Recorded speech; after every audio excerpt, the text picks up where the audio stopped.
Hello and welcome to Reflections. I'm your girl Nadine Edwards. Thank you for joining. I hope as you listen today, you will be uplifted, motivated, and inspired in your continued pursuit of becoming a better version of yourself. Today, I want to share with you on the topic man's wisdom versus quote unquote God's foolishness. I'm going to read a few verses from Psalm 20, which had a profound impact on my life in my early 20s and was marked as the initiating chapter that catapulted my faith. So I will read Psalm 20 verses 4 and 5 and 6 and 7, and then later on I will read verse 8. I will now read verses 4 and 5. May He give you the desire of your heart and make all your plans to succeed. May we shout for joy over our victory and lift up our banners in the name of our God. May the Lord grant all your requests. Verses 6 and 7 says, Now this I know, the Lord gives victory to His anointed. He answers him from His heavenly sanctuary with the victorious power of His right hand. Some trust in chariots and some in horses, but we trust in the name of the Lord our God.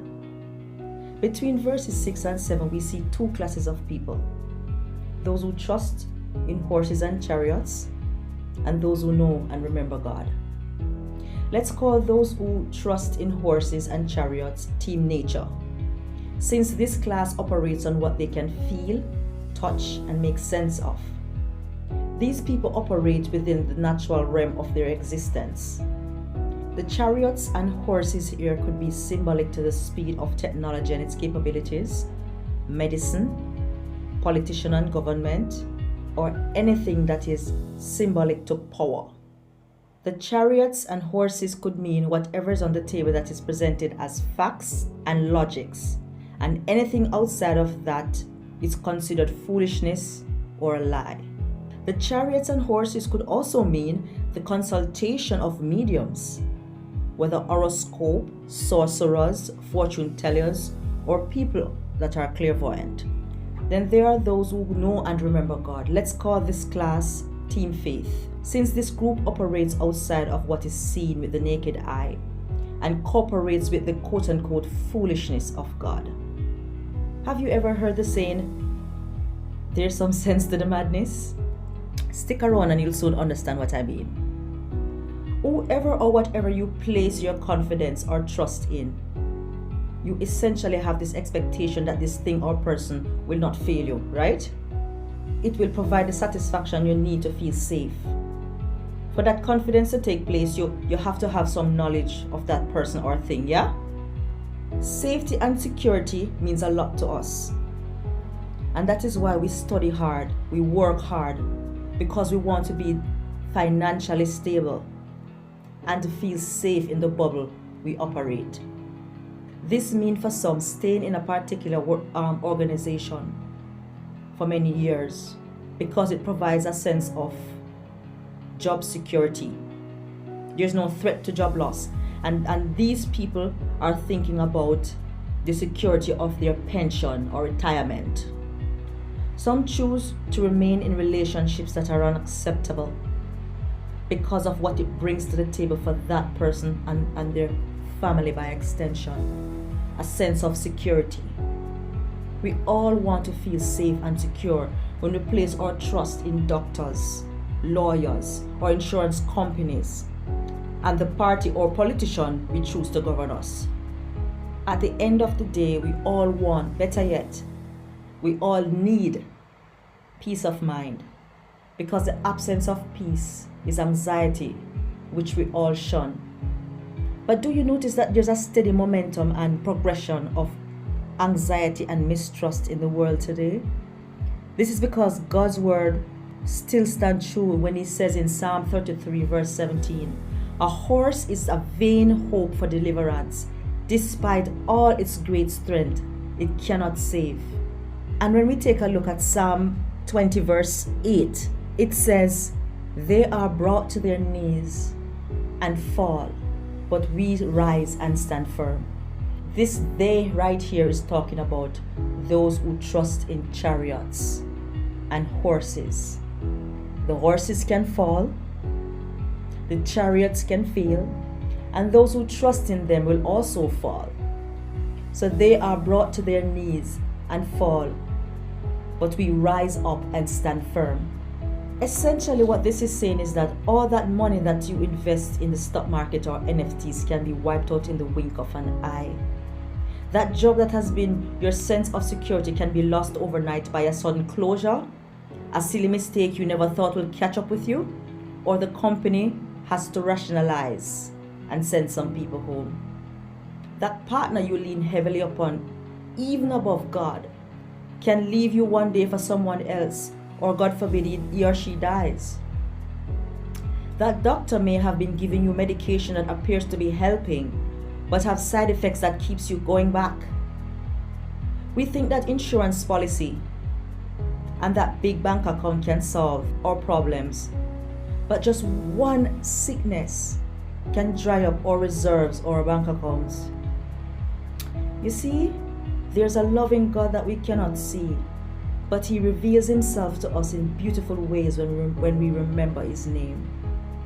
All that the rich and wealthy craves, financial freedom, time on their hands to travel and spend time with the family, health, peace of mind, the unseen God can provide that. He can make all of that possible when you trust and obey.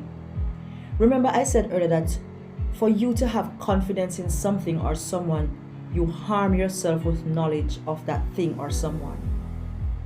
I put it to you this day that when you make that decision to harm yourself with the knowledge of God by reading His Word and respecting what it says by living it, you will acquire the true wisdom, power, victory, peace of mind, and security that you need for this life and the life to come. You will be a winner because you're on a winning team. You will be a victor because Christ had already gained the victory for you, for me, by His death and resurrection over evil and death. Now let me explain the quote-unquote foolishness of God against the power of the horses and chariots that we spoke of. I'm going to make quick references to 3 examples from the Bible, and then part 2 will be my personal experience of how God showed up for me. The first reference is the Jericho story found in Joshua chapter 6. Excavation by archaeologists reveal that Jericho was a city with the oldest known protective wall in the world. Its earliest settlements date back as far as 9000 BCE, and by that I mean before Common Era, which is a secular version of BC, before Christ. So in 1400 BC, the Israelites came up against Jericho after they crossed the Jordan and entered into Canaan. You see, when you side with God, He will make you to enjoy even the spoils and the substances of His enemies. You may be saying, but I've been serving God for such and such a time, and nothing has been happening for me. I say this to you today: meekly wait and murmur not. Count your blessings every day and give thanks. When God proves your loyalty to Him, He will show up for you. Just make up your mind to honor Him through thick and thin. Besides, He already knows your heart. You cannot fool Him. So here was the strategy. We're talking about the quote-unquote foolishness of God. The strategy was that 7 priests will blow the trumpet ahead of the army. Behind them would be the priest who bears the Ark of the Covenant. Perhaps it was taken by 2 priests. But before these priests who bore the Ark of the Covenant was one army guy, and behind them another army guy. And then you have the host or the army behind these people. In my little limited knowledge of spiritual things, I'm gonna label those who blow the trumpet at the very front praise and worshipers. Those who know how to praise and worship, even when things are not going their way. They praise and worship, because what praise does, it changes things for us. And then behind the praise and worship is the disposition and the lifestyle of walking with God upholding His word, His principles, what He stands for. And then everything else comes after that. So the instruction was to go around the city every day for 6 days once. And on the 7th day, they were to go around the city 7 times. And upon the 7th time, the priest was to give a blast with the trumpet. And then the people will shout when they hear that cue. Simple instruction. So they walked around the city day 1. Then they walked around the city day 2. Of course, they were blowing the trumpet and giving a joyful sound. And on day 7, they go around it 6 times. And on the 7th time, the priests gave the blast. And then there came the shout. When the shout came, the walls tumbled down. And behind those walls of the city, spoils and riches that the children of Israel inherited. Now, here's the thing. The instruction was simple and appeared stupid to the man who don't know God or have faith. That's team nature. They operate on what they can see, feel, and touch, what is logical and what is classified as facts or what can be proven as facts. And so it is foolishness to them. The onlookers seeing the people going around the city for 7 days probably said, what are those crazy people doing? Who is their captain? There's always going to be the naysayers. They're going to make you feel or doubt what you're doing is stupid, or make you feel like you don't know what you're doing. But it's very important that you maintain your faith and your focus, because with focus and faith, you will be victorious and you will achieve your goal and fulfill your dreams. But you need to know how to tune out the naysayers. And the naysayers can be those in your family, those in your household, those with whom you go to school, even your closest of friends. Nothing is too hard for God. He shows up miraculously for you when you trust and obey, even when it sounds stupid, quote unquote. Which now brings me to the second reference in the Bible, 2 Kings chapter 5.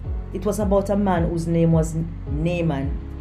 Now Naaman was a commander of the army of Syria. He was well favored by the king because God gave him victory over the battles that he fought. But he was a leper. Now Naaman's wife had a servant in the house who had the solution to his problem. Let me stick a pin real quick and say this. Wherever God places you, or whatever position you find yourself, sometimes you may very well be strategically placed to carry out a purpose or to deliver a message to someone. Because this was exactly the case of this young girl. She said to Naaman's wife, I know somebody who can help your husband, somebody in Israel. So when the husband got the information, he reported it to his lord, who sent a letter to the king or the government of Israel. Let's call it government. Of course, back then they were kings. So he sent a letter to the government, but the government, when upon receiving the letter, he never knew what to do. And so Elisha the prophet, God's servant, heard and said, send him to me. So when Naaman went to Elisha, he got simple instructions. Go dip in Jordan 7 times. That's it. But guess what? The Bible said that Naaman became angry because it's understood back then that Jordan was not a very clean waterbed or river or whatever you want to call it. It was dirty. And then to know that the solution was simple, it was like, do you take me for a fool? Because I'm sure other people might have walked in the river or have access to the water, and why is it that they weren't healed? Or it seemed bizarre to say, okay, this water that is accessible to everybody, you're telling me to go dip 7 times in a dirty Jordan? I tell you, it is foolishness to the man that has no faith, who operates in what he can see, feel, touch, what's logical and what seems factual. But when you have faith, even the foolishness of advice, when you believe God, when you trust God, will bring you the victory, the joy, the happiness, and the fulfillment of your dream that you never thought you would realize. And so after he became angry, he was about to go back, and his servant that rode with him said, "Come on, you come this far, just try it. It won't hurt to try."